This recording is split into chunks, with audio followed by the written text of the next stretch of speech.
load on. So we do we'll do some pitch arc stuff like that. But then the other big thing is luckily we're gonna add some Kaisers and stuff like that too. So we do an Olympic lift.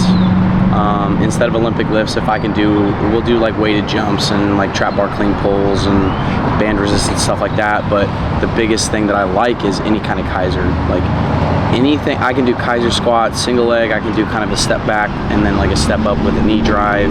Obviously just a bilateral Kaiser squat. So, I mean, that is such a useful machine. And then you've got the Kaiser pulleys on the other side, and I'm not a huge fan of the Kaiser pulleys, to be honest with you. I don't think that they're actually that great in terms of a load. I mean, you can do things fast with it, so if you don't have a Proteus, you can kind of do it and still measure something.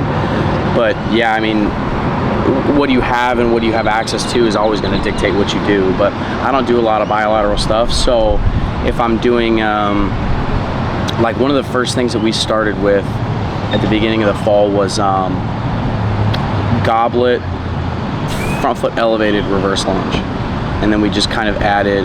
It was pretty high. It was probably like 4 DC blocks, and then we just did essentially 3 sets of 5, warm up set to kind of figure out, and then 3 working sets of 5, and then from there, those 2.5 weeks, it was literally next week 4x5, final week 5x5, full fall season starts. So from there, in season fall hits, and then from there you're kind of like, okay, let's keep doing reverse lunge, but let's move it to both hands dumbbells and let's increase the load. And then from there, maybe we'll go to a safety bar or something like that, still working on hands free, and then go into Hatfield.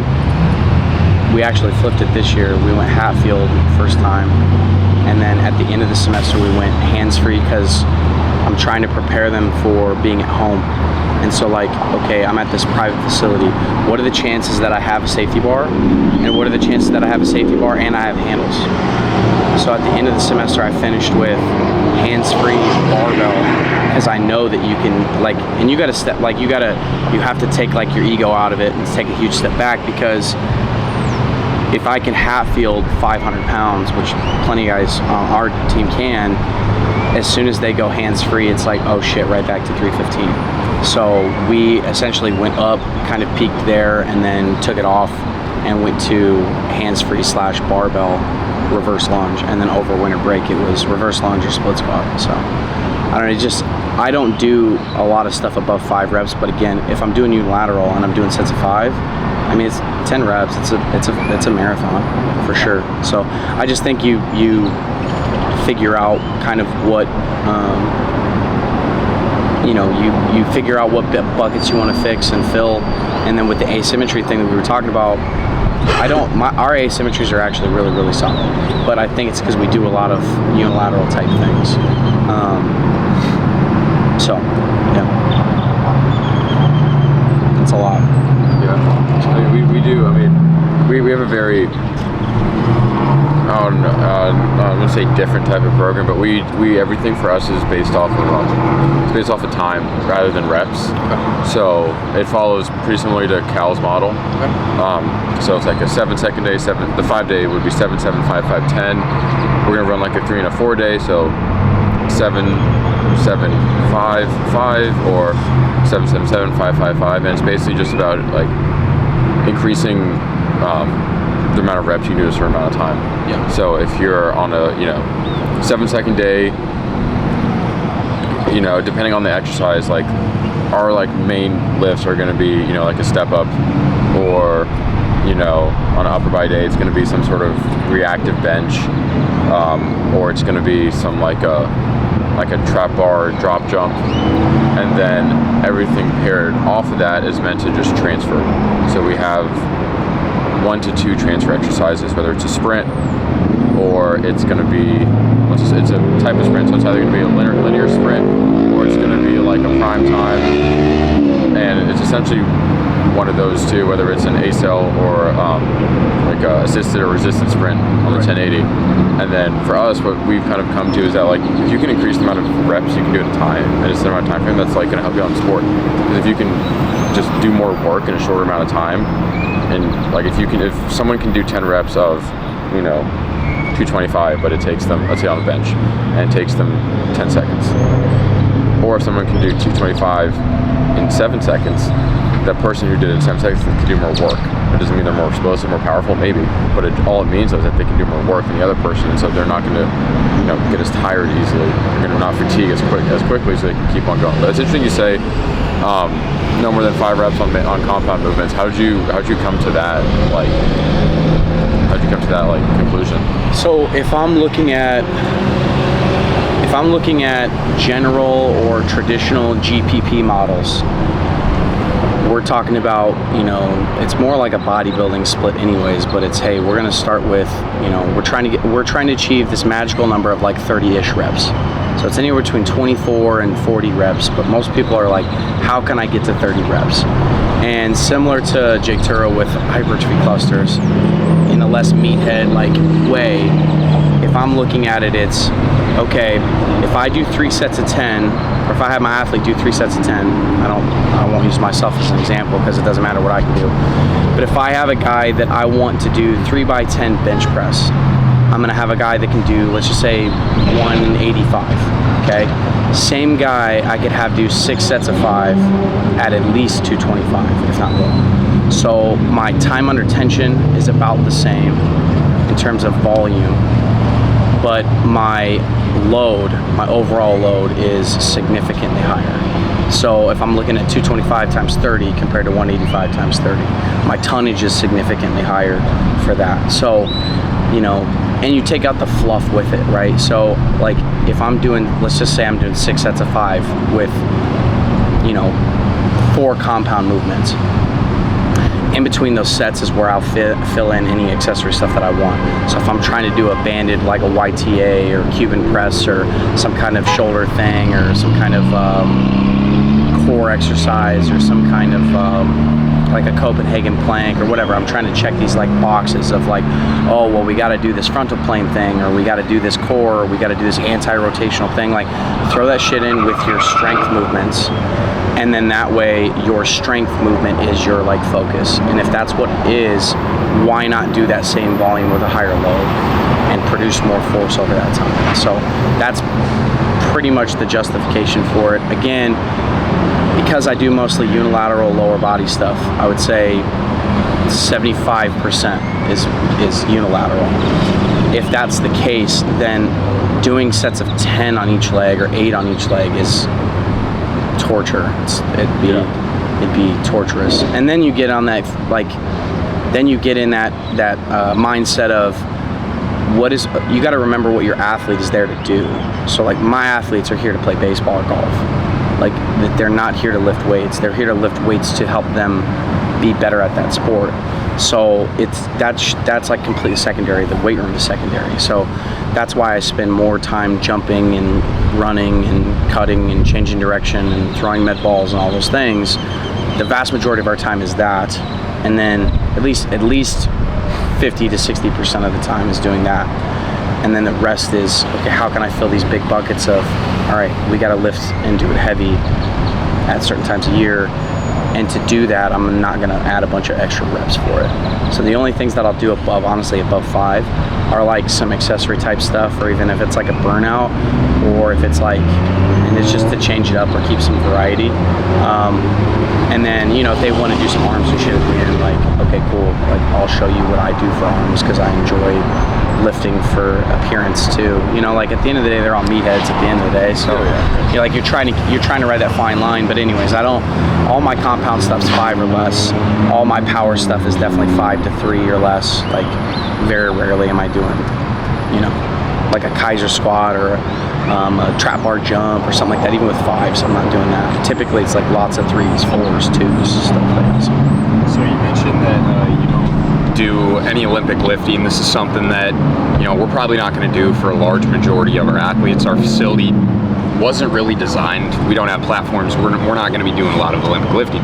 Part of the reason why we aren't going to be doing it is because it takes a lot of coaching. I can see the benefit to it. I did Olympic lifting seriously for 4 years, right? And a lot of coaches out there say it's a great skill to learn. You're triple flexing under a significant load. You have to yield to that load, and then all these great reasons why. but it's so technical. And for somebody like a baseball player, if they don't have great technique, you're risking wrist injuries, you're risking other things, and the time cost is huge. Like you might have to spend 15 minutes of your workout just to get through your clean complex, and you have to take so much time and rest in between each rep just because it's so mentally taxing, just making sure that you're totally locked in when you're doing movement.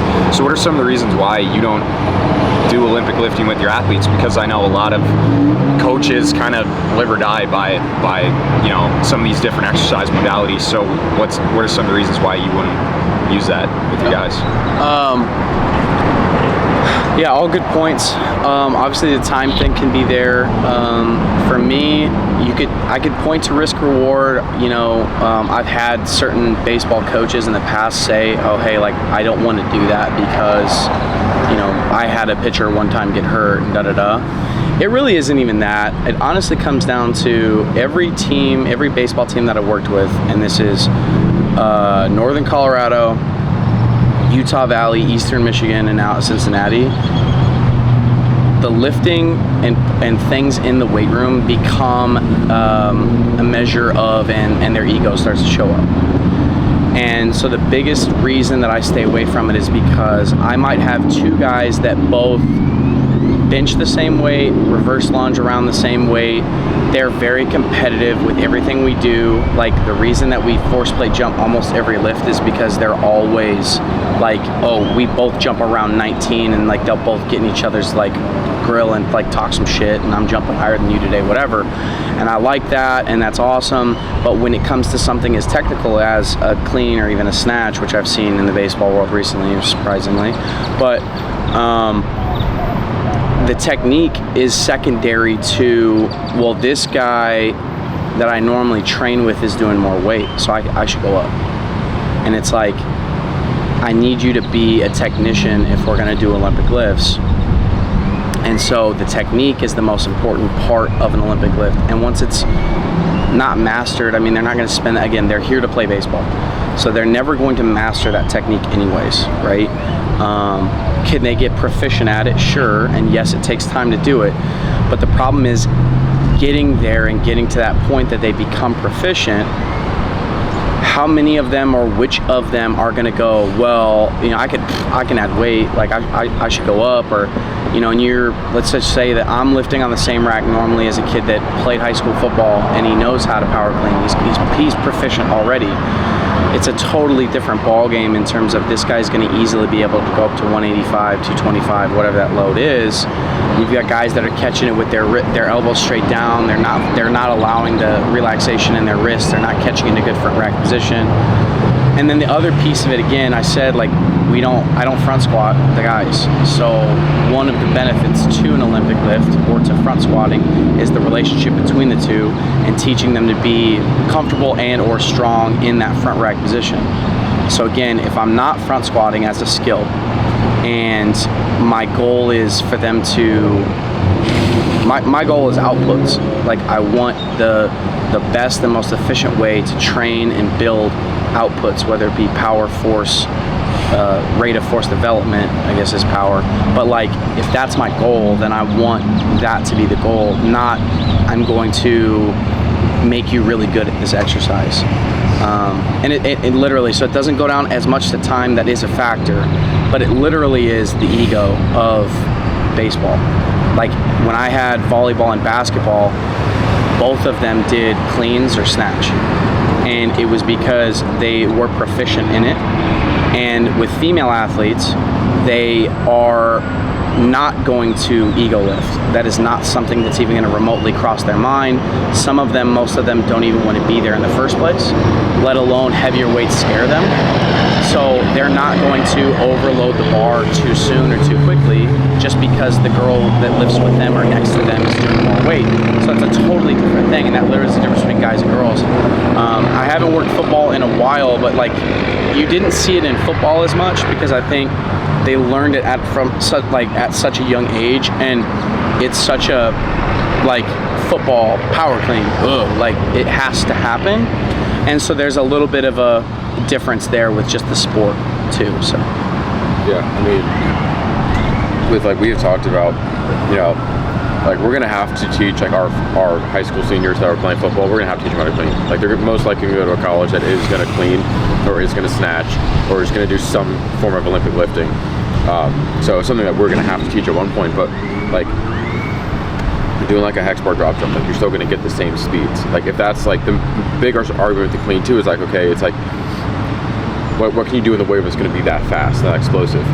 And it's like there are tons of other options. You just have to think like not just Olympic lifting wise, like the way to jump, or like an overspeed jump, or you know, like a drop jump or an altitude drop. Like all these things can work, and it's the same reason as like with sprinting. Like you're saying, you're sprinting your pitchers and chasing velo. Like I think out of everyone on the planet, we're probably the biggest proponent for sprinting. And maybe to a fault, you know, we talk about sprinting, like we sprint every single day in our lift. Like every lift has an undulating version of sprinting. But with your guys, the sprinting baseball players, you know, with your pitchers, I'm guessing they sprint as well. And when you're looking for max V, because we were talking with Zach yesterday, he was saying that you're going to hit max V every single game. Every single player is going to hit a max velocity on baseballs, especially outfielders. Where if you got to track a ball in the gap, you're hitting that, you're touching that speed. So in your off-season prescription, how's it changed from your off-season prescription of max V to your in-season prescription of max V for both pitchers and hitters? Yeah. So the biggest change is going to be filling, like, again, it's like, and I'm pretty sure that Zach's probably the one that with this term, but like filling the buckets that you don't fill in sport. Yeah. And so that comes down to like not only sprinting, but what actual volume and quality do we need to hit. So we don't have GPS at the moment, but if we had GPS, I would have an even better idea of how many max velocity exposures do these guys have, in what given day and what given week. Because we don't have GPS, I manually track it.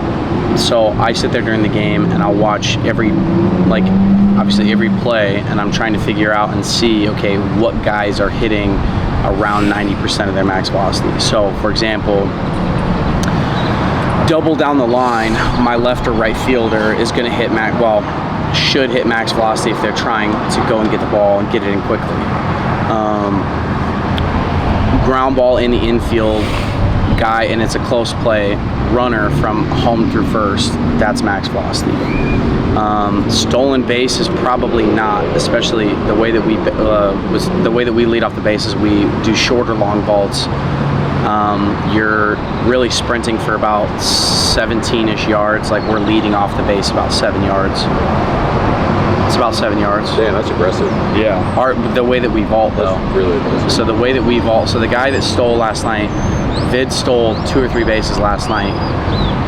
We have it measured out where he's about 13 feet off the bag, and then as he goes to deliver, he'll fall. Gotcha. So we know that he's going to actually sprint about 17 yards, and then he's going to slide. So you're reducing that distance. So is it max velocity? Probably not. But at the same time, I'll still count it because it is a max effort sprint. So does that, sorry to interrupt you, but does that then change, if you know that that's how you guys are going to steal, does that change then your sprint prescriptions? If you know, hey, we're going to be doing a lot more ACEL, like obviously you're going to be doing ACEL no matter what, but there's such a heavy focus on that style of base running where it's almost exclusively ACEL, never really touching max V. So we'll do a lot of acceleration work, but it's because it's more taxing to do max velocity work, and I want to try and control those volumes as much as I can. I think you can get away with kind of, especially in season, you can get away with microdosing acceleration work, and you can hit it a version of it almost every day without any particular issue, right? So we're not going to stray away from acceleration work, but we still want to check those boxes when we can or when we need to. And so in order to do that, like I said, I'll count kind of how many sprints we're getting, and then from there we're going to prescribe build-ups at least twice a week and or timed sprints if we're at home on those like off days. So like Wednesday after a midweek is our off day. Anybody that did not hit max velocity, I would say normally we're trying to get guys to hit at least 15 top speed sprints in a week. If we're not getting that, we're going to top that off in our warm-up especially on Wednesday, and then probably on Saturday as well, with a couple build-ups with lower inning guys. So you're looking at what do we need, and then what's our bare minimum to kind of maintain our ability to step in and play. So last night, center fielder did not, I mean, he was like pinch running sporadically, had gotten a couple starts or came in on as a defensive replacement. Center fielder gets hurt.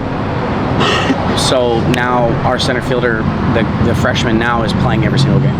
And we're playing, I mean, we played Kansas 3 days in a row, drove down to Tulsa, played Oral Roberts, and now we're here for the weekend.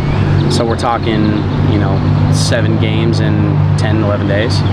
So leading into that, we were doing and touching max velocity, consistently, at least twice a week, plus what he's doing in practice. Especially too, if you're play, then all of a sudden you're thrust into a game, your volume just and there's nothing you can do about it as a strength coach. It's like, fuck man, I hope you're ready. Like, obviously you can prepare him, but it's like, right. if you got a guy in Devo, or if you got a guy that's, hey, you're playing, you're getting at bat, in a midweek game, and now all of a sudden you're thrust into the weekend lineup, like your volume just skyrockets. So how do you deal with that prescription then, based on like, hey man, like obviously everyone else has been getting game reps and game intensities, and like even though you're touching a lot of max speed throughout the week, it's now, how do you deal with hey, you're not playing and now you're playing every day? How do you go about dealing with that?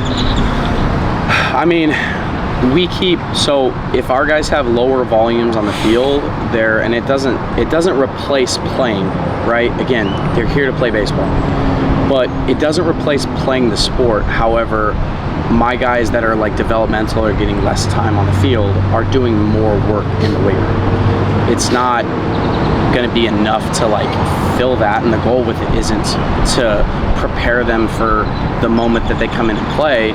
It's really, hey, you're expending way less energy than everybody else, so we might as well take advantage of this time as a developmental time in season. And so volumes and intensities are higher with guys that aren't playing. We'll add in multiple extra sets. Obviously part of that depends on feel, part of it's looking at force plates, are we way up, are we way down, taking advantage of highs, pulling back on lows.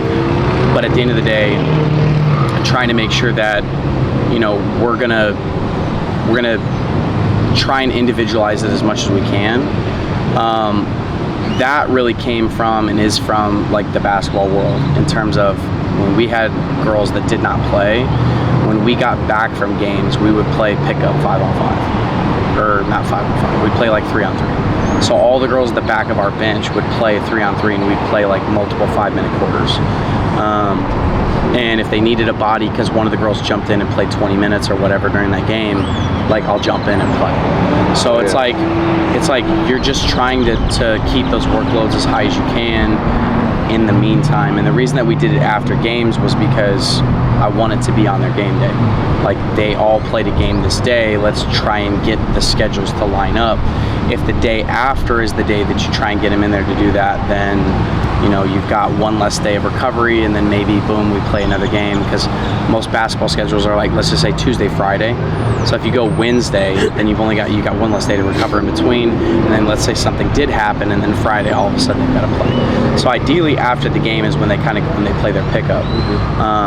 So with that in mind, again, you're not going to get that in baseball, because you're not going to go out and play does everybody grab wiffle ball bats and like go play wiffle ball or like spike ball or something, or not spike ball but a blitz ball. It's like, I guess you could do that if you wanted to, but at the end of the day, it's okay, well, if they're not playing, I'll increase my volumes and stuff like that in the weight room, and then we're making sure to like top off like their speed work and stuff like that as well. If part of our warm-up is going to be an acceleration type warm-up, like that's typically Tuesday, Friday, where we'll throw in our acceleration work as part of the warm-up. Let's say that everybody's doing like 3 10-yard sprints all out. I'll have those guys go like 15 yards, or I'll have them do a couple extra reps. If we're topping off speed, we're going to do it on Wednesdays and Saturdays. If we're doing that as soon as the warm-up's done, it's, hey, if it's Wednesday, we're at home, cool, let's get some time sprints in. And that could be with guys that also play. If you hit that 15, like 15 seems to be the mark. Just talking to like Chris Martin and stuff like that, and figuring out, okay, well, what's the normal range that, again, Major League Baseball, these guys have GPS, what's the normal range that these guys are hitting? okay, if it's 15 to 25 sprints in a week, okay, at the bare minimum, we're playing less games, but can we get to 15? If that's the case, anybody that's not at 15, if they're at 12 or whatever, like, we could probably get away with having them do some time sprints on Wednesday. But my right fielder, he's not doing any time sprints. He's not doing any extra speed work. He's got 39. He's got 39 stolen bases. He's playing every inning in right field or center field. He's good. He doesn't need to do anything extra, but that all comes within like watching the game. And so, would it be nice to have GPS? Yes. Is that a possibility for next year? Yes. But in the meantime, I still watch, and I know I have a good feel for that. So, and then we still practice. Like we practiced on Wednesday and Thursday this week. So our outfielders are in the outfield taking fly balls, and we're getting them used to the outfield and the terrain and a natural warning track versus a artificial warning track and all these things. So these guys are still getting distance. These guys are still getting.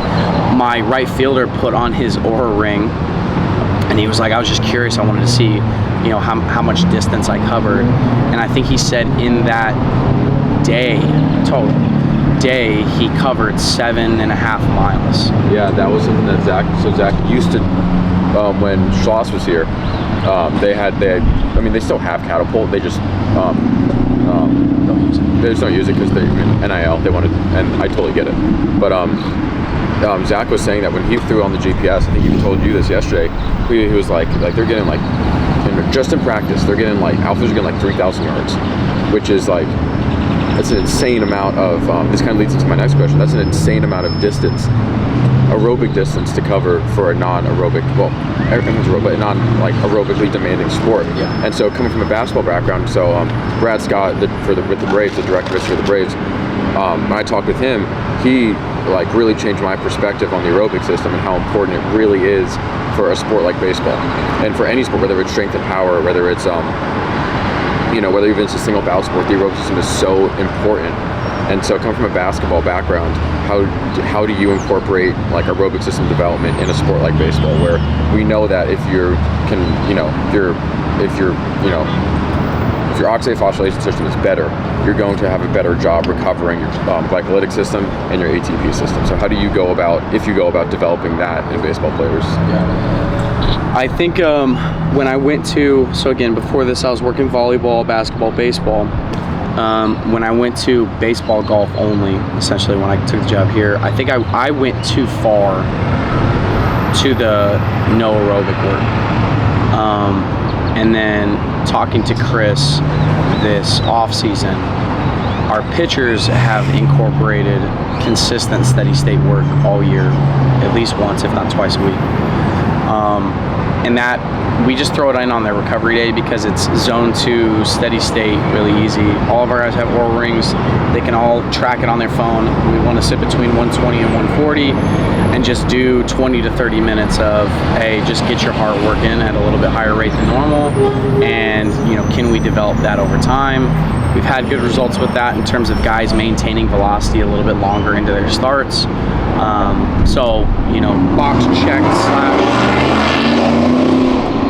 Box check slash success, right?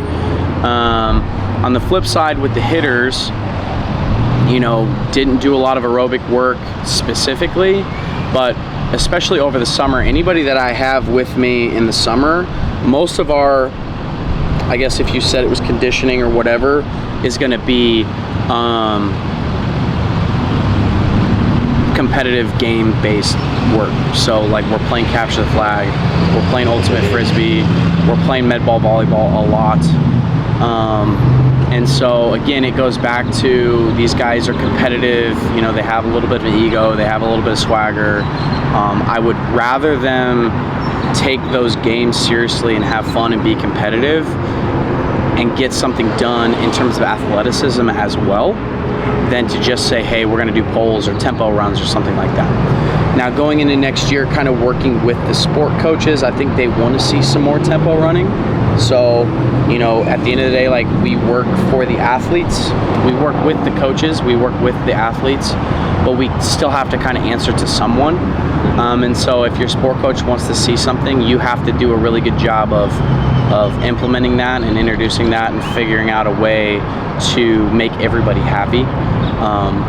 Even though you may not be the biggest fan of that idea particularly. So we'll do some more probably tempo running, but it'll be minimal. It'll be once a week, and it'll be more of I want it to be more of a Charlie Francis style of we're working on how to run at max speed in a really good position and upright posture over longer distances and be able to practice it. Like I want them to look at it as I'm practicing the way that I run. So we'll probably do a lot of it with like some PVC pipe work and just have them go these longer distances. Am I doing 100 yards? I don't know. I haven't decided yet. But like I want it to be more of a technical run than it is hey, I'm going to get you out there and we're just going to do running to make sure that we build up a gas tank. At the end of the day, if I can check both boxes and them think that it's more technique based and it's going to make them faster and carry over to that part of their game, then that's what I care most about anyways. So I got more. Yeah, go ahead. With your I think that's a big thing too with athletes is like it's not like lying to them, but it's like trying to trick them into thinking that, hey, I want you to do this for this, but in the back of your head you know that if you do this, I'm gonna get this, which is what I really, really want. And I think that's a big part of being obviously there's so much that goes into being a strength coach.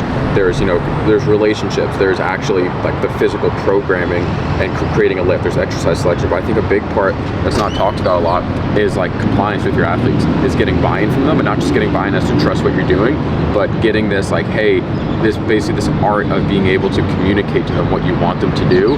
Because like you said, if I tell a kid, hey man, we're gonna do some aerobic work today, and they're gonna think, oh, I got conditioning, it's not. But if you say, like you're saying, hey, we're gonna do some PVC pipe, some frontal plane work or some front side mechanic work for long distances, and you tell them, hey, if you do this is gonna help you sprint more, and we have to do it a lot because in a sport like baseball, you're very posteriorly dominant, so you're gonna be heavily leaning forward, we want to make sure you're more upright.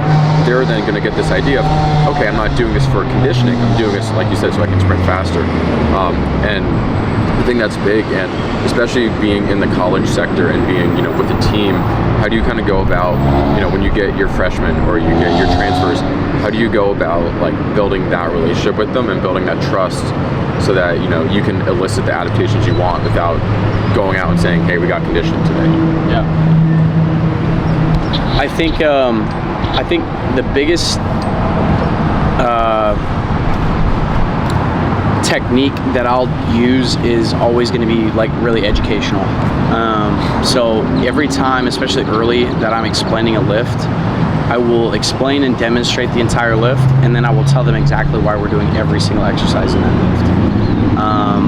If we're doing some things and it's like, you can say, hey, we're doing a med ball scoop toss, or you can say, hey, we're doing this med ball throw and I want you guys to feel the weight transfer from your back leg through your front leg. Make sure that you guys are, going from kind of 70% to the like 50-50. Don't like leak into your front side. You start to use some like baseball type terms and some like basic understanding of the sport, and then all of a sudden they're like, oh yeah, that makes sense. Like even with my golfers, like I don't have the prettiest golf swing, but if I'm sitting there and I'm talking about them being able to, backside, front side, backswing, downswing, if I can use some of these terms, then they're going to kind of like, oh shit, okay, this makes sense. He's talking about my sport. This is how it's going to carry over. Or we're talking about what I'm looking at on the force plates and how this particular exercise is going to transfer to the force plates. And if those force plate numbers go up, then those exit velocities and throwing velocities go up. So it's really like trying to be a technician and educate. And then it's also meeting guys where they're at. Like that's part of it.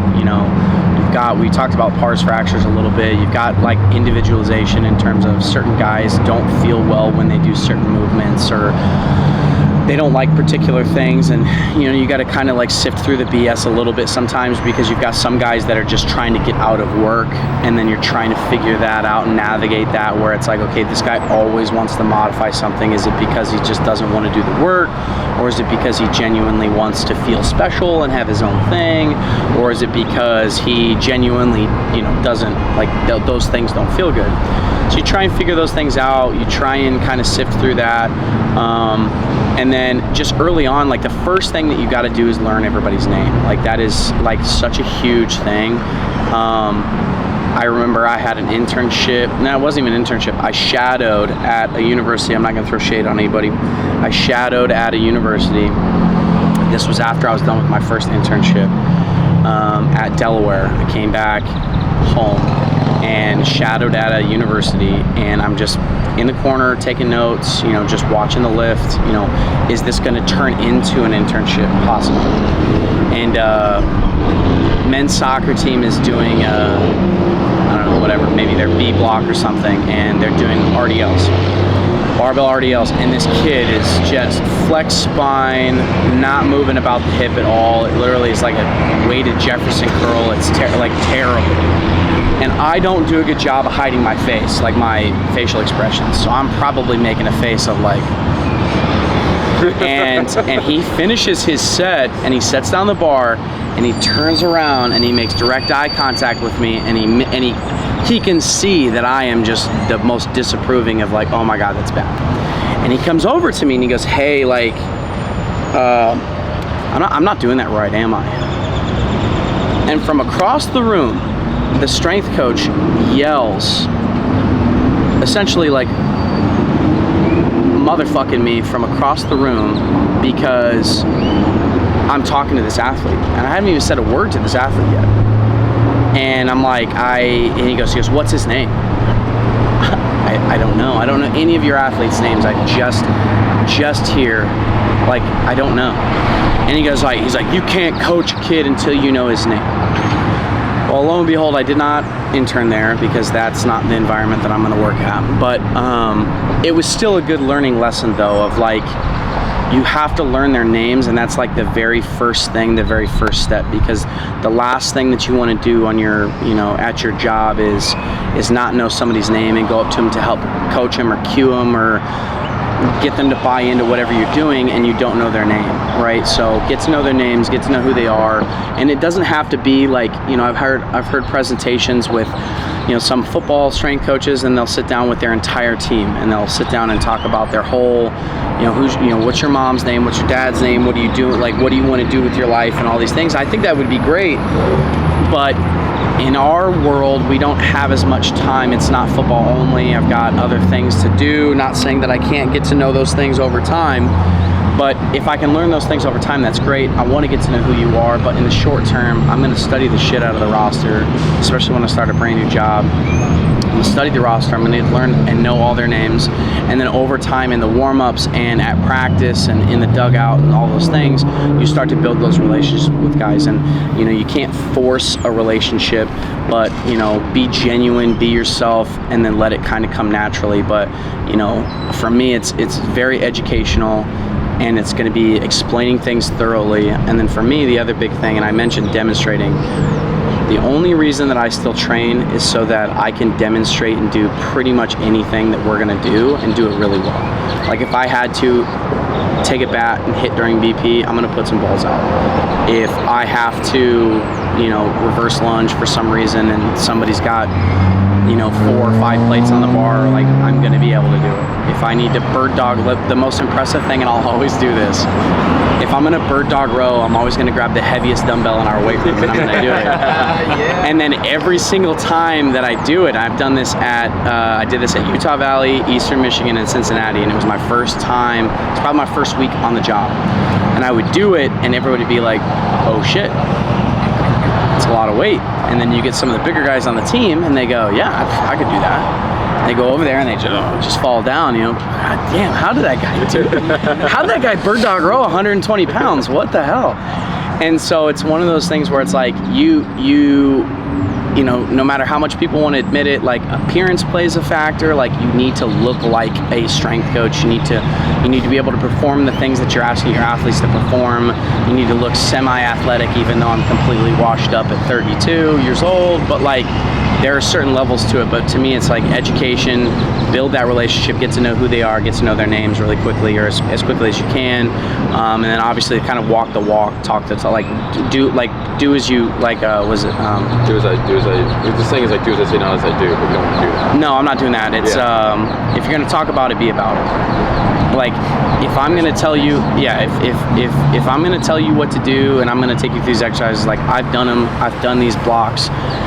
The only thing that, and I always admit to guys, like I may not have done this exact exercise paired with this, but I've done this lift, I've done these things. Like I may change some of these accessories, I may change some of these X needs for myself, but like I've done half field reverse lunge, I've done trap bar jump, I've done banded trap bar deadlift, I've done Kaiser squats, I've done whatever, I've done a burnout set, I've done a supra maximal single leg eccentric where I have to have my co-workers help pick the weight up because it was so heavy and I was just trying to lower it down and keep that can from being crushed. Like I've done every single one of the things that I'm gonna prescribe. So and there is that sense of buy-in and like trust, because it's like, okay, clearly this guy doesn't just like read articles and then write workouts. Like I still train. I work out more than I train, but like, you know, whatever the difference is. So. I think that's a big point. Like, you know, you can read all the books. You can read Science and Practice. You can read Transfer Training. You can read Westside. You can read Triphasic. You can read whatever you want, and you can read, hey, here's your progression.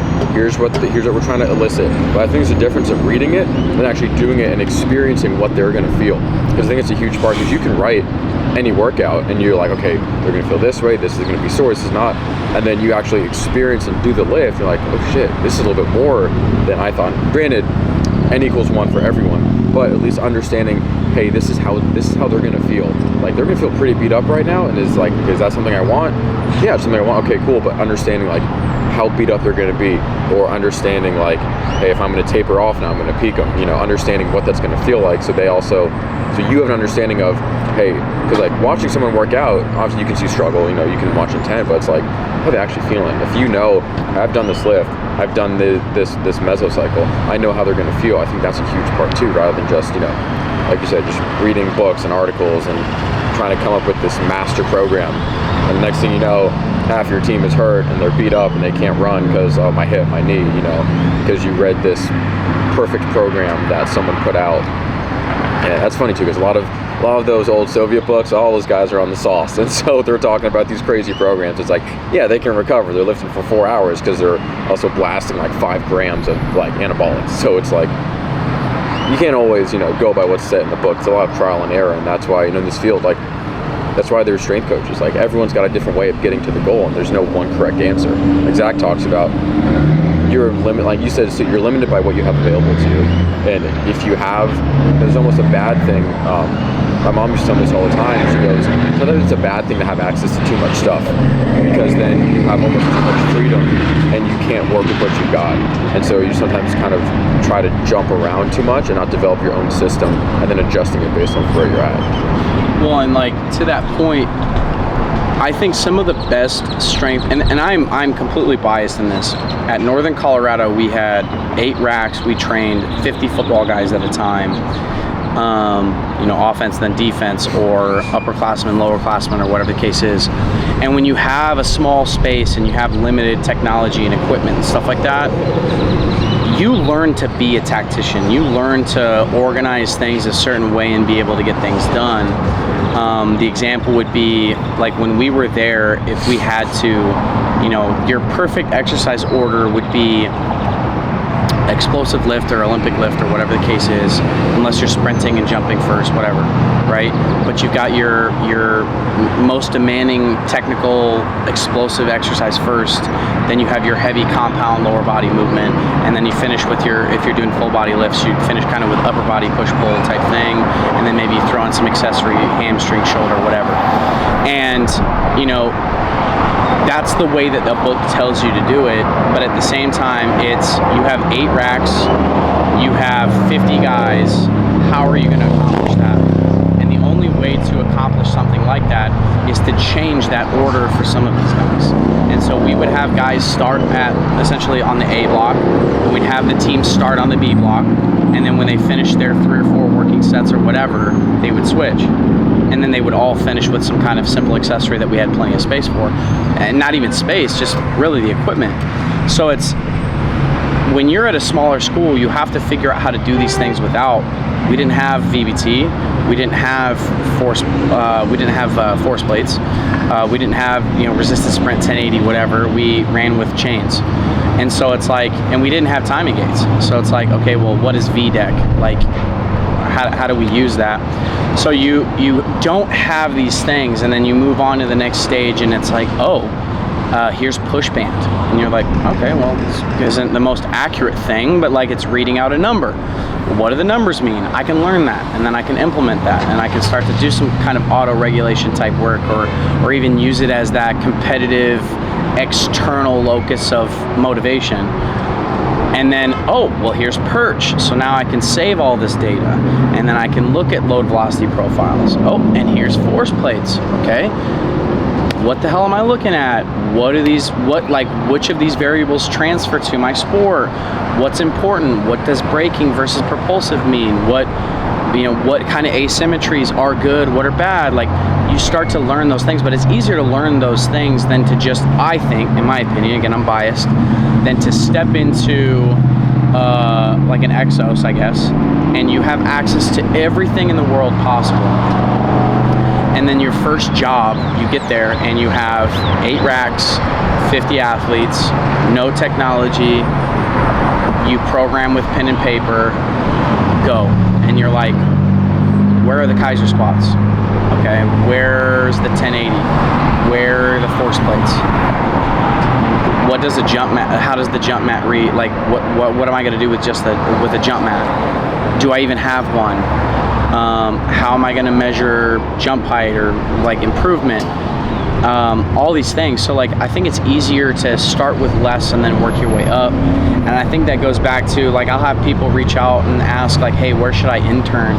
You know, what technology, this and that. It's like, start, honestly, like, intern somewhere that you're going to coach a lot. Intern somewhere, I mean, obviously you want to be, like, the connections that you have as an intern are going to be big. So like, pick a good mentor and stuff like that. But lower level internships are sometimes the best ones, because you are going to coach a shitload, and you are going to do more than just load plates onto the bars and, you know, fucking clean the weight room and all these things. But you're also going to develop that, okay, that creativity. Like, if I don't have a Kaiser and I'm on the road, I'll do some sort of like band resisted box squat or something. And it kind of gives me the same feel as in, like, I'm accelerating through a load. My range of motion isn't my priority. I'm just getting into kind of a half squat, standing up really fast. I don't want the bar coming off my back. Okay, let's set this up.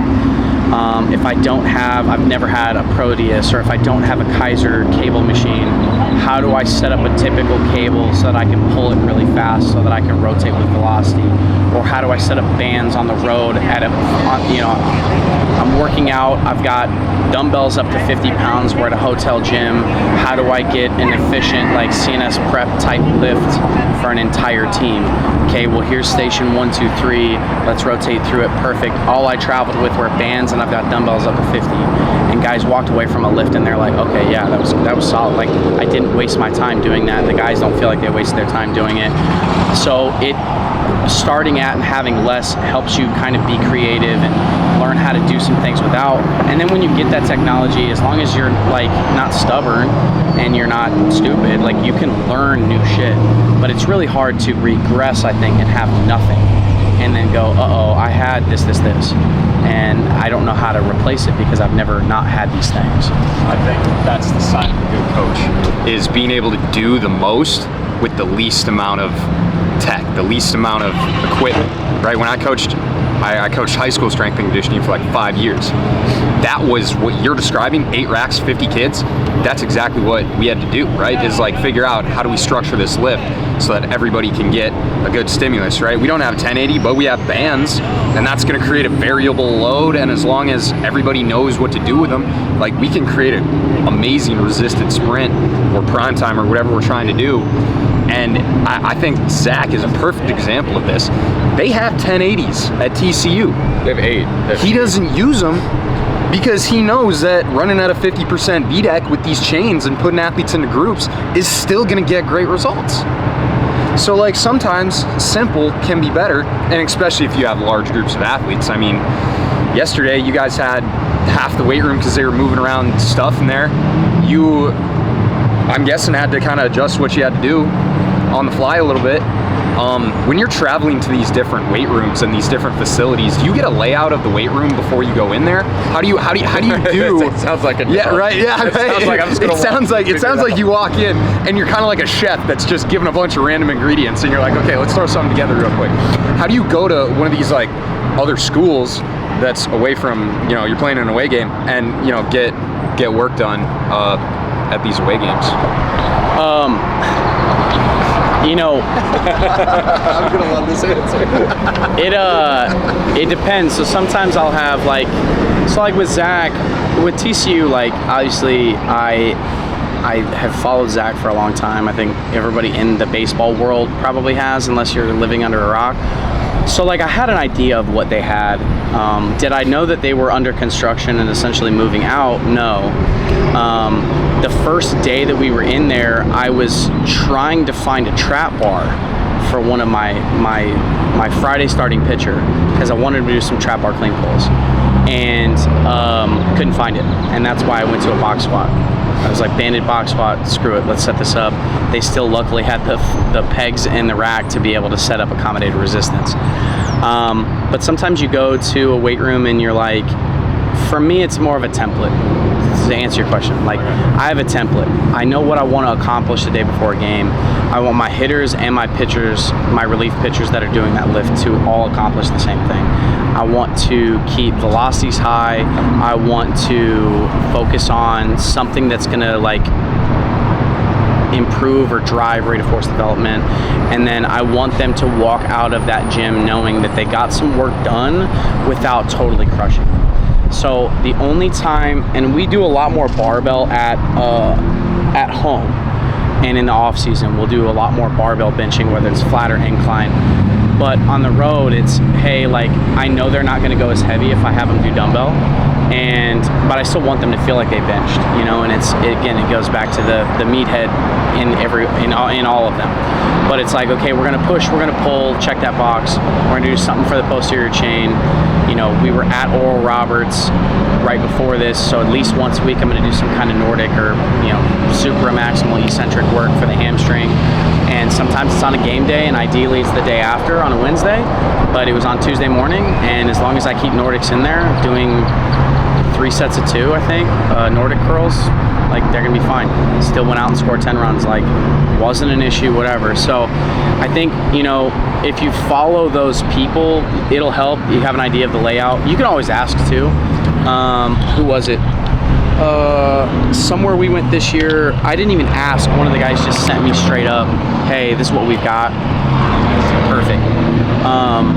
You know, if you walk into a gym, it was like, I knew for a fact, okay, so we were at Kansas, and I met up with Chuck, and I met up with a softball strength coach before. He asked to reach out, and we got together, and he told me a couple of things that they had. As soon as he told me we had a Kaiser squat, I knew that I had 3 guys that prefer it way over doing any kind of trap bar pull or anything like that. So I was like, perfect, you 3 guys are gonna be on this Kaiser squat. Come to find out, it's one of the OG, like old school ones. It's not heavy enough to be bolted down. So we've got 2 guys standing on each end of it so the whole thing doesn't tip backwards. When we were at Texas Tech, I didn't even know that they were in there. They were hidden in the back corner. One of the pitchers found one, asked to do a couple sets on it, almost tipped it up and into the mirror behind it. So, you know, lifting on the road is, like you said, like a chef with a bunch of random ingredients. It's like there's a show that's like, hey, like, you know, you have all these things in this basket. It's like MasterChef. You have all these ingredients in this, and then there's this whole like closet of other things that you can use, but you have to use everything in this basket. That's how I look at it. I have a basket of things. It's like I have to get these things done. And then, oh, look at this, I found this. Cool, I'm gonna use this. That's a lot of it, but it's really just having kind of a template and working off of it. For us, luckily, I knew going into it, like if I had not gone in there on Thursday, I would not have known what it looked like, what that space had or didn't have or anything like that. So I knew going into it, because my coach added the Thursday lift, it was kind of a, hey, we're gonna have some downtime. We're only hitting in the cages because they have to spray paint frog ball in center field, so they won't let anybody use the field, I guess. And so, not to shit on anybody, but whatever, you can cut that out. We knew that we were only going to hit, and so therefore we had some extra time. Hey, can we get it on Thursday as well? So I go in on Thursday, and I essentially took my Friday lift and I just split it in half. Hey, I want to get these things done. Let's split it in half, and then we finish with just some like active mobility and stuff like that. There was a point in the year where all the starters were looking, according to the sport coaches, very fatigued, and so they said we had like a Friday lift planned. And again, like nothing that I do on a Friday is supposed to be or is going to be so taxing as to take away from their performance, right? That's not, again, they're here to play baseball. So it's really more like stimulate and then just get them in and get like some feel good stuff. But there was one day that they were like, hey, like we really just want to do, these 9 guys just do really basic, just have them like mobility, like we trust you to do whatever, but we don't want them to lift. I'm like, okay, hey, no lifting of the weights, no finishing with arms is what I've been told. You guys are just doing mobility. And so we did that, and then on that Friday they were like, man, I feel great. Cool. So how can I implement some of those things that we did now on the road? So rather than having 3D straps, which I'm sure he has, I just don't know where they are. What's that strap? I didn't see them, so they're probably out on the field or whatever. I think they're actually in his office. I think I saw them. Well, perfect. So in his office, I'm not walking into his office to get him. So I was literally like, hey, I started double tying bands together, and I'm like, put these on every rack possible. I want every single guy to have one. And I took every single purple and green band that they had in that entire weight room, and I tied them all on together, and every single guy had double banded so they could do like a resisted thread the needle, they could do a distracted hamstring, hip flexor stretch, stuff like that. I sent them the videos of how to do it before we got there, and I was like, watch these videos, because when we get in there, we have this much time to do these things. I'm not going to take you through it. So to answer your question long-winded, I have a template, I know what I want to do. And then the other piece is, honestly, like when you're on the road lifting, you don't want to break anything, obviously. You want to make sure that when you guys leave the facility, it's left, if not the same, if not better than when you got there. So it's really hurting cats, honestly. It's like I'm trying to get everybody to get everything done. Like if I thought about what I actually coached on Friday, so yesterday, if I think about what I actually coached and cued, probably 4 guys doing something, maybe. But it was really like hectically running around preparing for the next thing, preparing for the next whatever, making sure everybody had what they needed. I'm like, hey, how you feel? Good? Cool. How's that feel? All right? Awesome. Like it's like checking in on guys, but I'm sitting there and I'm like running around like, where do I tie these bands on now? And the pegs are facing the wrong way, and if I have all these guys do that, I need to, so you're right. It's just like you're like when I met you guys yesterday, it was like, okay, hey, good to meet you. See you tomorrow. Yeah. I gotta go and do this. So yeah, I mean it can be hectic, but that's part of that's why I like traveling with baseball. That's why I like baseball, because football doesn't lift on the road. Basketball very rarely lifts on the road. If anything, the strength coach will lift on the road, which I miss. Volleyball I've seen lift on the road, but it's not very often. But baseball, it's like almost always like is the expected of like, yeah, we lift on Fridays. And a lot of that precedent can probably be dictated towards or pointed at Zach, because he's always done like a Monday, Wednesday, Friday type split. And so people are like, oh, well, you know, if he does it at TCU on Fridays, then we have to too. So it just depends. So. Yeah, I mean, especially with Zach, because he does, when I was there, it was Monday, Tuesday, Thursday, Friday. I think that's the case. I think it's always been the case, honestly, at least.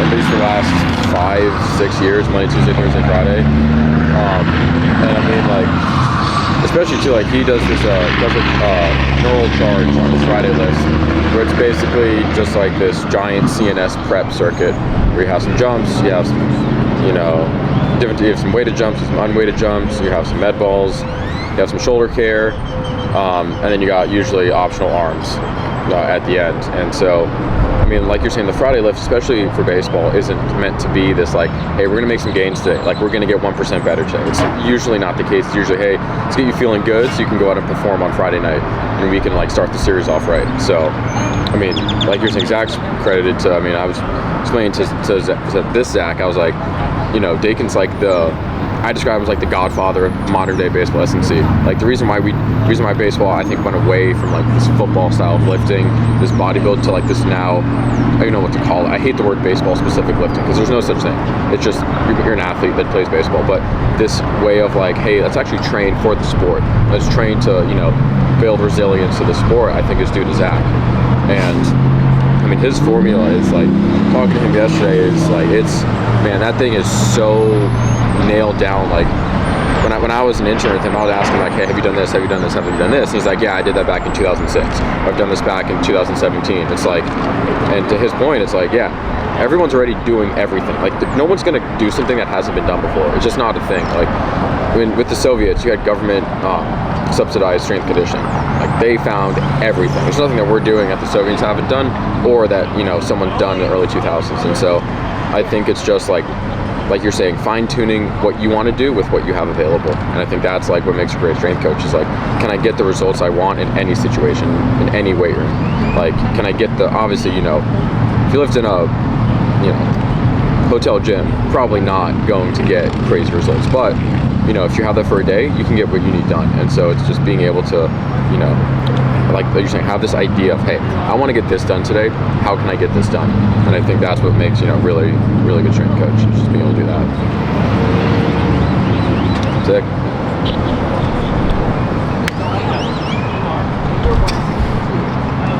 Oh, it's a head nod. That's a head nod, yeah. He's a big head nodder. Big head nod guy. I can, yeah. I mean, I'm not trying to force you to talk or anything. well, it's the third time we've said it now. Yeah. What makes a great strength coach is what you can do with what you have. That's simple. I think about Chris Corfus going to like Montini, having absolutely no equipment, and everybody gets faster. Oh, you're a good coach. Like, congrats. Slow guy speed school. Yeah. But we also, I know we talked about the Astros. So our sports scientist, so we have a sports scientist, which is sick that we got a sports scientist. So he created this app for us. And because I know you're super into it, you might like this. So he is basically able to correlate any piece of technology with any other piece of technology, like different systems. So like we can correlate the 1080 to the Force Deck, to the Dynamo Max, to Vitru, as long as it has a CSV file. And so we're actually able to get this like correlation matrix. We can compare basically every athlete gets an R-squared value for every single metric. And within that, we can determine, okay, what metric do we need to monitor for this athlete?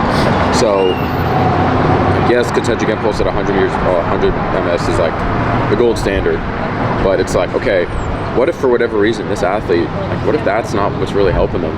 So we can compare, and this is kind of leading into is, so we're doing this, we're doing one study on sprint asymmetries, but we're doing another study, we're doing a baseball and sprint study, but we're also doing a sprint asymmetry study in team sport athletes. And so, at some point, either, that study's gonna be done this summer, but we're kind of looking at maybe like in the fall of next year or something, if we could come out and just like run your guys through the 1080 on a day that you guys have like a max V day, and just see if they have a force asymmetry on the 1080, because that would be super cool for us to kind of just get more data points for this thing, because we're presenting on it this summer, but I know both of us are going to want to keep this thing going throughout the summer as well, like continually just saying, hey, is our theory on this correct? Yeah. No, if you guys want to come out and do it. The Astros came out and timed all of our guys and had them jump on Force Decks. And I mean, they ran really well. So it was good. We kind of primed them the day before because I knew it was coming. And then they sent out, they had one area scout come, but they also had somebody in their sports science group come out, and he was like, these are like 4 of the 5 fastest times. 4 of our guys ran 4 of the 5 of the fastest times they timed this year. So yeah, so it's yeah, you guys want to come out before. Yeah, that'd be sick. Yeah. You got the 1080. He's taking the 1080 and the 4.6 with him next week because he's gonna end up testing like 175 athletes, hopefully. Oh, more than that. More than that. Yeah. Hopefully, I'm hoping 175 of them have an asymmetry because that's great for us, but that's them having their preload. But we're also doing so the guy who did that also is doing computer vision for us, and so he's gonna we're hosting Revolution Speed 2 this summer. Cal Dietz, Chris Corfus, Dan Fichter, and Chris Martin.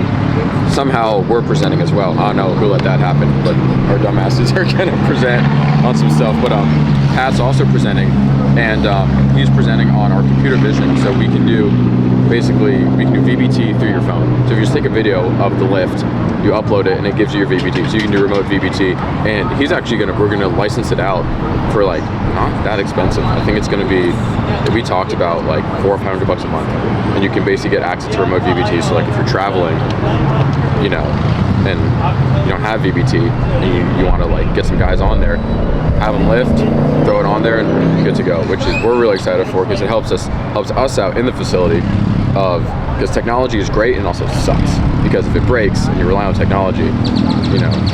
So being able to like have an athlete in there, record them, like, oh yeah, I need you at 0.9 today, and we don't have VBT now, we have that. So we got a lot of really cool stuff. And so like if you want to try that out, because we need just like bodies and people. We got to beta test it. I think, well, we're in beta right now. We just need people to test it out and be like, hey, how accurate is this? Like hooking it up to, I don't know if you guys use Tendos or Vitruves or whatever, Perch. It's hooking it up and making sure the numbers match. Like, hey, are we like actually getting this, or how much are we off by? Because this is what it looks like right now. I can actually show you this. Well, that's what I did with Perch. They did they do jump height now. Like they can measure jump height just based on how like the displacement of your head. So basically this is what tracks him. And then you basically you have to just enter the load. Okay. So we have that, we have jumps as well. And then it also does deadlifts as well. So it can do a squat pattern, a hinge pattern, and jumps right now. And eventually... And it measures the body, which is good. So that's what they did with, so when Perch, I was talking to them, holy shit, 3 years ago maybe. And they were talking about the rep that I have, the IT, so not a sales rep, but like almost like the IT guy, like the back end guy, that I've worked with for years now with them has always been like, hey, you know, how do you use this? What do you think about our software, this and that? And then from there, just conversations kind of led to them and what they have now. So now they have and measure like your actual displacement of your head, so similar. And from there, they can get jump height, but they can also get velocity on any dumbbell movement. Because originally what they were trying to do was they were trying to get the cameras to actually pick up dumbbells. And so I had asked them, well, what are you looking at? Like, what do you want the camera to focus on? Mm-hmm. And they were talking about focusing on the hands and or the ends of the dumbbell. And I had told them, well, I mean, outside of bench press, like dumbbell bench, outside of dumbbell bench, you know, their head is going to move on a rear foot elevated split squat or a goblet squat or whatever. And I was like, and if you have them measure the head, then you can also do jump height and stuff like that. So they beta released it, and then we got on force plates in front of it and did all of our jumping on the force plates in front of the camera, and then sent them all that information so that they could kind of correlate and see it. So we did the same thing at Eastern to try and help them nail it down so it's pretty accurate. But I told them going into it, I was like, let's just like get jump mats out of the industry is my goal, because there are too many people. I hate jump mats. And it's not because, I mean, if that's all you have, I'm all for it, because at least if your athlete lands the same every time, then at least it's consistent, I guess.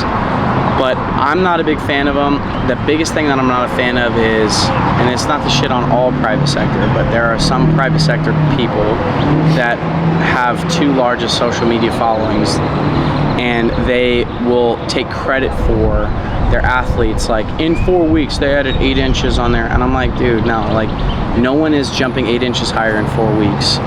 Even the most untrained, like, that's just bullshit. So I don't like when you take credit for things, but also I don't like that we're using one of the most flawed pieces of technology to measure these outputs and then take credit for those simply by changing their landing strategy. Tuck the knees. Tuck the knees a lot, like land flat-footed versus like landing normal. Like, it's so. And then you mess up the children. These poor children. They get to where we have force decks or force plates, and then they land knees bent, super loud, flat-footed, and it's like, hey, by the way, that used to work on your jump mat, but like, it's not going to work on the force plates, dude. Like, the louder you land is not going to create a higher jump height. In fact, all it does is make the graph really hard to read because the landing force is so high that the whole graph gets essentially expanded because you're landing at like 8,000 newtons and your jump was 2,700, and it's just like, versus just land like normal, land like cat, and it's like, cool, now I can read this fucking graph. But if they don't do that, then it's just totally off. So yeah, man. I mean, we have a jump mat. Because I bought it from Joey G because he was selling for like $100. I was like, oh hell yeah. And I mean, they're stupid. I think the one thing they're really good for though is like driving intent with guys. If you want some intent and you want some competition, I mean, it's so easy. They can set up themselves. It's great for that. But like, as a strength coach, like, if you're looking, I'm not recording them. I don't care about the numbers particularly. That's not your vertical jump. So like, if a scout calls me and they say, hey, what's this guy's vertical? I'm not going to give them full arm swing, deep squat, landed vertical jump on a jump mat. That's not the number that they're looking for, because our best athlete is going to jump 47 inches on a jump mat. And hands on hips, he'll jump 31 inches on a force plate, which is still top 1% of any jump ever recorded on Hawken. But like, that's him and his natural athletic, like that's him and his genetics. He was jumping 28 inches before I met him. So it's like, again, it goes back to, I agree with you, like the intent, but for me, the reason that we bought an extra set of force plates is because I'll have them jump on Fridays on game days, and they're going to be competitive. Obviously, we normally travel with a set, but I'm not traveling to, we went to Kansas, and then I flew to the coaches conference, and then flew back here, so like missed the Oral Roberts game, and then flew back into Texas. So it was like, I've had 6 flights in 11 days, and it's just, I'm not traveling with the force plates and trusting one of the players to make sure they don't get left at Oral Roberts or something, right? So, but anyways, like for me, it's the same intent, but that's where I'll pull up the leaderboard from Purge, and I'll just have that up so that all the guys can see, what the velocity is or what the peak power is for, any given movement, whether it's a squat jump or if it's bench press. You have all the guys that are going to bench more, are going to have their side of the column, which the strength guys are going to be happy over here, and then you're going to have the cylindrical guys that are going to have the velocities higher. And so you can kind of make everybody happy by having different leaderboards. Whereas if you do the same one, it's like strength essentially. It's like, okay, well, the same 5 guys are going to show up on both ends of it. So if you want to, like, I got to talk to Pat and see. I think it's ready, but if you want, we can run your guys', if you send us CSVs for anything, we can compare them. So we can compare your perch to the force deck. So we can say like, hey, here's your jump, and here's your bench strength, your jump, and here's your split squat, or here's your, I know you said do any bilateral squats, but we can still get some metrics out of, a VBT, split squat, and like a jump. So that's something, obviously I kind of, owning a facility is weird because I got to be a strength coach, and also kind of got to like help ourselves out. Like somebody's like, if there's anything like you want to try out, and just let us know, and we can, because it's able to generate like individual reports, it can generate team reports, and then it tracks everything. Like for us, it basically will give us like your team average, it'll give you individual average, and it basically will give you, correlation graph and it'll have your top guy will obviously be over here, your bottom guy will be here, and it'll show you your team's trend over time, as well as the individual's trend over time. Because you can have, because you can have, your team is trending up, but if you got one guy slacking back here, it's like, all right, everyone else is going up, but this guy's still, something's going on with him. Yeah. So like if that's something, we could always figure something out. It'll be fun. I appreciate you giving us we can come out and throw you guys in the 1080. I mean, that's huge for us because anytime. Yeah, because our big thing is we want team sport athletes, because if we get a track, if we get a track guy, I mean, those guys are dialed. If you get a collegiate track athlete, I throw in the 1080, odds are you're not going to have anything going on unless you're hurt. And it's those guys have great frontside mechanics. Because we've all seen the videos, some of the videos of team sport athletes and track athletes running. And it's obviously, because what their whole sport is sprinting as fast as they can. The other sport isn't sprinting; it's just a part of it. So, yeah, I mean, just the more data points we can get is huge for us, just to hopefully not sound stupid in front of Cal and Corpus. It's inevitable. When it's inevitable. Young, right? You got those guys. You gotta kind of sound like an idiot before you know what's going on anyway. But something you were talking about earlier, and this is the one thing that I've been wondering this whole time, is that with team sport athletes and the difference in their mechanics between, your fast team sport athletes, your fast track athletes, your slow track athletes, and your slow team sport athletes. Like Ken Clark just did a wonderful, analysis on the difference in mechanics. And those fast, I might be quoting this wrong, so we might have to cut this out, but the fast team sport athletes were fairly similar to the slow track athletes. And that was very surprising to me because, in baseball, I've now gotten into baseball, whereas before I didn't really focus on watching baseball players sprint, but those backside mechanics are just huge. And Jared has talked before about how throwing, you need to get into certain positions to throw, and that kind of puts them in this position when they're sprinting. And you talked before about doing longer duration front side work with PVC pipes and stuff.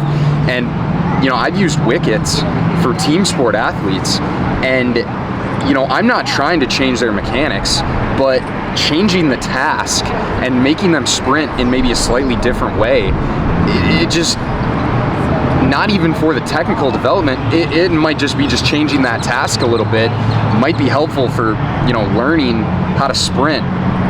Do you see any value in maybe trying to put constraints around sprinting? Because I know Zach does lots of PVC sprinting. Lots of coaches are now starting to use wickets. Do you see some value in maybe not even necessarily trying to change their mechanics, but just changing the task a little bit and maybe trying to help them discover I don't even know what I'm trying to ask. Discover new drive. Well, no, maybe or maybe not, but it's how much are you really going to change their position if they're a team sport athlete? Right. I think you have a group of it's always going to go back to what they're there to do, right? So you have a group of athletes that are here to play baseball, as the example, and so spending a bunch of time, it's like teaching them how to clean, if that's the example that we want to use.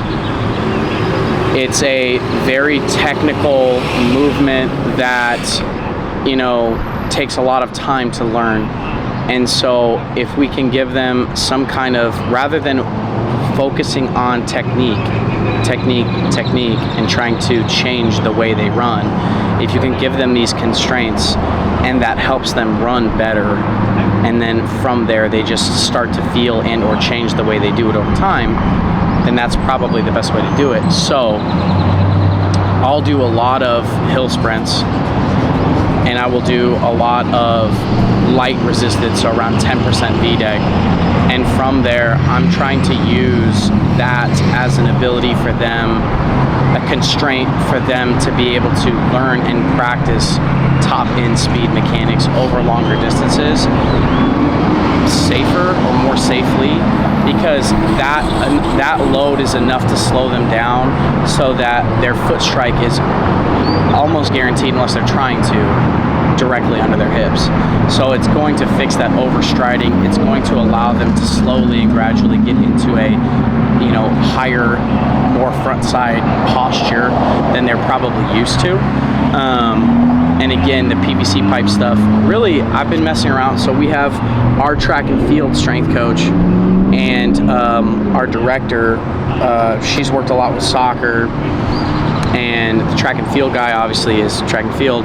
And so talking with them a lot with PVC pipe work, it's really more of an injury prevention thing that I'm looking at. Like, I want to make sure that whatever I can do, whatever boxes I can check to avoid any hamstring issues, whether it's now or in the future, is what I would like to do. So if you run like shit, you're probably you're more likely to get hurt. Right. Yep. If I can get you to run better, you're less likely to get hurt. So that's where I'm at with it. It's the same as like a kinematic sequence with a guy that throws hard or throws soft. It's the same thing. It's the same exact thing. So like if a guy throws hard but he throws like shit, his mechanics are bad, he's more likely to get hurt. So if we can change that kinematic sequence in the way that he throws, in the position of his elbow or whatever the case is, or the angle of his shoulder in relation to his torso, if we can modify that a little bit, then we're more likely to keep him on the field. It's not a yes, that like this equals this, but it's a this is probably going to lead to this. So it's not so much for trying to get guys to run. It's not trying to get guys to run like track and field runners because it's going to make them faster. It's really get guys in the right positions so as to try and keep them on the field. And because I need them to stay healthy, that their availability is the best ability, and I'm trying to do these things to get them to stay on the field. And if they can stay on the field and or train and they're not hurt, they then can continue to build the outputs in the motor to then get faster. So it's like which came first, chicken or egg, right? And so I think that, I agree with you. I don't want to sit there and film them at top speed and then do this video review, and again, their sport isn't running. That's why you guys are right. If you go and you measure and test track and field runners, you're going to have really clean, clear, beautiful looking technique and data and information. The team sport athletes, though, it's the technique of running. I'm not spending all this time teaching them that stuff. So if my goal is outputs, how can I sprinkle in technique work, or like you said, give them the constraints to kind of force them to run the right way, versus taking all the time away from actually training their outputs. I think wickets are great for that. Well, JD Marin just released some research on lumbopelvic position and risk of hamstring injuries in athletes, right? So that's a perfect example of using constraints to put them in a position. Like if I make somebody run through wickets, they're going to reach that nice figure four position that, anterior pelvic tilt won't be as pronounced, and that might be good for reducing risk of lower limb injuries when we're sprinting. So yeah, absolutely, and totally agree. With sprinting too, and this is something I talked to you about. So with like pitching and sprinting. So like I always thought of pitching as just sideways gait, because if you kind of look, like, yes, pitching has, just how sprinting has positions, it's obviously about how you move through those positions. You got to hit certain checkpoints just like in your sprint. But like how I think about it is, it doesn't matter if right hand or left hand. I would choose righty, for example. When your left leg's up, your right leg's down, your peak leg lift, technically that's mid stance. Once you get to your leg down, you're technically in early, and then once you pick your leg up, once you throw, you're in terminal swing. So, do you think there's any, carryover to doing this frontside mechanical work in their sprinting to maybe doing something with their, like, helping their kinematics? Like, yes, they're two completely different motor patterns, but it still, to me, seems like there might be some carryover between helping them at least find a better position sometimes in sprinting to maybe carrying over to pitching. Yeah, I mean, you have a pitcher. Well, think about the output. Like you guys talked about how great sprinting is in terms of like it as an exercise, right? Okay. If you're getting better at sprinting, you're becoming a better athlete. You're probably becoming better at your skill. Okay. If you, and this goes to, let's just use Olympic lifts for a second again. If you become technically sound at Olympic lifts and you learn that technique and you start to move better, that could carry over to your kinematic sequence. That could carry over to you just having better feel for your body and in certain positions. So the same thing can be said for the technique and the skill of sprinting. So especially with kids that have really young training ages, if they really just play Fortnite in their sport, and that's all they do. And then they start to train, and they start to learn how to get into certain positions. Big Fortnite guy, huh? Big Fortnite guy. That's all I played when I was playing. I played Fortnite, moved heavy shit, and threw hard. Yep, That's all I did. That figures.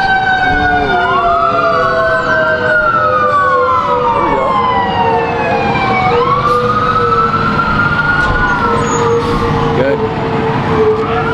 All right. Well, hopefully everybody's okay. All right. But like it goes to like the skill and just overall athleticism. I haven't thought about that nearly as extensively as you have. But if you become a better athlete, you're going to become better at most of the things that you have to do. If you learn where your body is and how to move in space, you're probably going to learn and get better at understand the feeling of these certain things. The best athletes that I've ever coached, and this is pitchers, basketball players, wrestlers, and it all goes to wrestling, are people that did gymnastics really young. And they are the best athletes that I've ever worked with, and it's always people that have some kind of gymnastics background. And it's, I think, because at a really young age, they learn how to move their body, move their own mass, where their body is at in space, to tumble, to cartwheel, to do these things. And it's little basic athletic type things that you take for granted. And it's those athletes that end up being the best. Like the kid that I grew up with, there's brothers, and one was an Olympic gymnast and competed in Rio, and one played basketball overseas. And when he was a sophomore in high school, could windmill dunk. But it was like they both had the same gymnastics background. One of them stuck with gymnastics, obviously, and went to the Olympics, and one did not, but that carried over to everything that he did in terms of athleticism. And I remember playing basketball with him on like some, I'll say it was just the 7th grade, whatever, middle school team. He was one of the few kids that could dribble with both hands. And then it carried over to the next year of being probably one of the few guys that could easily do like a reverse layup. And it carried over to the next year being a guy that could actually perform a spin move without losing the ball in the paint, to then be able to get around a guy to be able to lay the ball up. To the next year being able to windmill dunk in a breakaway. To the next year being able to cross over a guy, step back and hit a mid-range. To then in college being able to do the same thing from three-point land. To then be a guy that now is playing overseas and getting paid significantly more than what I get paid, right? And like, is it because he had this, is it because of his parents? Is it genetic? Or is it a combination of that, but also the nurture of, hey, like when you were in a really vital developmental age, you were doing things other than play video games.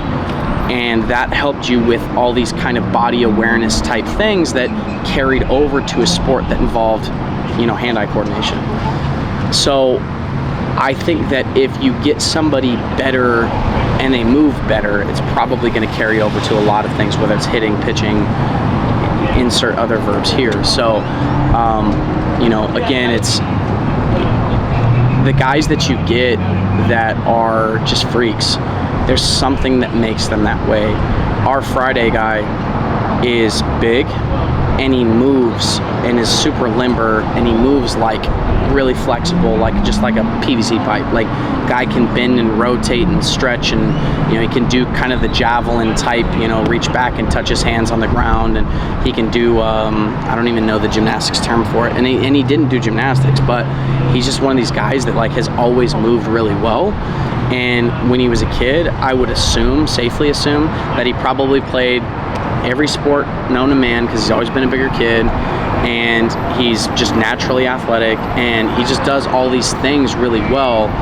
And he's a guy that'll go out and throw 93 to 95 and kind of have no problem doing it. And it goes to the feel of things too. Like we have a kid that throws really hard, but he has no idea where it's going. And I was just talking to the pitching coach about this yesterday. I think it's easier to teach velocity than it is to teach actual command, because it's such a small little change of like release point where it's like I'm missing arm side. How much am I thinking about just this little change in release, and that it has this much of an effect, a dramatic effect on the location of that pitch. And I think it comes down to, again, it's just body awareness. So you get somebody to understand where their body is and the way they move, it's probably going to carry over those other skills. I mean, you're reading a book, you're reading a book about like childhood development. Oh God, dude. Yeah, when I coached at a high school, I saw Chris Corfist on Revolutions in Speed talking about crawling and like pressing off of the ball of the big toe, because sometimes when you watch some people sprint, they'll roll off the outside of their foot instead off the ball of the big toe. And so I had a bunch of athletes do this like heel in, roll off the ball of the big toe crawl, and I noticed this one kid just couldn't crawl. He couldn't crawl to save his life. He must have skipped crawling or creeping at the developmental stage when he was a baby, because I'm reading all these books now about childhood development and these crawling cross-crawl patterns, and if you don't develop that, you're gonna suck at sprinting when you're older, or if you just don't do any sort of cross-crawl movements, skipping, again, developmental stages as a kid. If you can't get these basic movement patterns down, or if you can't be able to be creative and playing multiple sports, putting yourself in as many athletic situations as possible, getting as general as you can in that short window of development before you turn a certain age is so vitally crucial. Your athletic development, people think that that's going to happen when you're in high school, college. No, that happens before you get to kindergarten, and then before you get to 5th grade, and then before you even get to high school. And so, yeah, if you can't even crawl, good luck sprinting. Good luck running fast. There's a guy I used to train with when I was playing, and he was like, you have him do anything contralateral, and it just looked awful. Like, couldn't, like, rowing, pressing, anything was terrible. And he was actually my first mentor, and he's my trainer as well at the time. He's my coach, and he told me, he's like, yeah, I asked him, and the story ended up being his mom didn't let him crawl as a baby because she thought that he was going to get dirty, and so she held him the entire time. So he never developed this ability to like disassociate right from left. Yep. And so in this book I'm reading right now, it's a book by Glenn Doman, and he talks about the fact that he was a physical therapist in like the 40s and 50s, and the kids that had brain injuries, the kids that didn't have any assistance or care, their parents would let them go on the floor and crawl because these kids didn't have traditional physical therapy or what was traditional back in the day. And the kids that actually went on the floor and started crawling had better development than the kids that were sat upright and the kids that weren't allowed to crawl, right? So this sort of get on the floor, crawl, I think it's akin to free play, gymnastics, some of these other things, maybe dancing, some of these other free-flowing things are so important for athletic development. The kids that don't get that might struggle later on in their athletic development just because those more general things, or of what we think is general, actually might transfer more later on. The best athletes that I've ever worked with are wrestlers, like across the board. It's not close. And then strength per pound, like relative strength is unbelievable. Like these guys are just absolute freaks, and I think that it has so much to do with that, because think about their practice. Their practice is moving other humans, and they have to get them in and resist these different positions and angles, and they're either getting in these contorted positions and or trying to get out of them, and they're always like trying to they're never laying on their back pressing somebody off of them, but as soon as they get into the weight room to do so with a bench, they're all like, body weight bench is just like, what are we talking about? Like double body weight bench. Their squats were almost all at least double body weight. Most of those guys front squatted double their body weight. Like just absolute freaks, but you don't think about it in that regard. Like I had he ended up finishing at Wisconsin, but when he was at Utah Valley, he was front squatting 2.2 times his body weight. and he would he was just casually power clean like double his body weight. So it's like you have these guys, and like granted he weighs 130 pounds, but it's like a kid to have that much, and we didn't have force plates. I wish we did, but for somebody to generate enough force and relative power to power clean 260 at 130 pounds is ridiculous, right? And then teaching them how to power clean was easy. They all picked it up really quickly. They all understood that there was going to be a weightless moment at the end of the second pull, and to just kind of get underneath it and accept that load, and to have and catch in a good front rack position. And they understood that. They were all able to get here, like, unless some of them had some labrum stuff, those are the only guys that we would have to modify for, but it was because their shoulder literally just couldn't take that load. Outside of that, every single one of them moved efficiently enough to do that. Like, any of them could power snatch, no problem, as long as they didn't have any shoulder issues. Like, that is the best group of athletes that I've ever worked with in terms of how they move, how they learn, and how quickly they can pick up on things. So you want to teach your kid, like, when I have kids, they will do gymnastics very, very early, but it is primarily because of that. You don't have to do gymnastics forever, but I just want you to have what I didn't have, which is just from a young age learn that stuff, and learn where your body is, and then get strong with your own body weight, because those kids are doing chin-ups and push-ups and all these things really early on, and nowadays, like, that doesn't happen. So Yeah, I agree. Awesome conversation. That's great. Yeah. Sick. Great job, John. you never know where it goes. Yeah, seriously. I mean, as we have, Derek Carr just retired. We've been literally flying around the country, just either working with teams or visiting people, and we've had some, like with when we went to go see Chris Martin. I mean, I think we saw him, and he was supposed to go somewhere. We ended up talking for like 30-45 minutes, and it just, I don't know. We've been very lucky to meet some really, really cool people and to have some really, really good conversations this past like 2 months, and it's been crazy, some of the things that we've been able to like talk to people about, learn from, get ideas for stuff, and just hear. I mean, the best part is just hearing different people's opinions about how they work in this profession, and what their ideas of it. And what we've noticed is there's always similarities between everyone we've talked to at a good position in their career, or are smart people, whether or not they're just starting out, or they're like Zach, who's been doing this for like 20 plus years. It's like there's these commonalities within everyone, but then they all have their own individual way of doing it, which is really, really cool to see. Just this these ideas that are constant throughout, whether or not you program this or program that way. It's always, can you coach? Can you build relationships? Do you have an idea of what you're doing? And it's just really, really cool to see that. Cool. Yeah. What time did you be back? I don't want to keep you. It's right 10 o'clock. Yeah, I gotta get back. Yeah, probably a good idea. I missed my team meeting, but it's also not. They're not going to tell me anything I need to know. So I don't think you need to know the game plan for today. Yeah, it's not going to change anything for me. The pitchers need to throw fucking more strikes on the fucking black, and the hitters need to fucking keep doing exactly what they're doing. Yeah. So you score 11 runs against, you score 5 off Lepore, like, you got a chance to win, and so the pitchers need to pick their shit up. Yeah, until TCU goes, I'm going to get 20 hits and 17 runs. Yeah, fucking Christ. Well, the last kid that pitched, don't put this on camera. He ain't coming back. There's no fucking way. He showed up late to the lift. He had to run out to the bus to catch the bus. So I made him fucking stand there and watch the entire lift. And then maybe coach, I told the pitching coach about it, but the head coach didn't know. I don't know whether he still would have thrown him, because it was like at that point we thought, okay, game.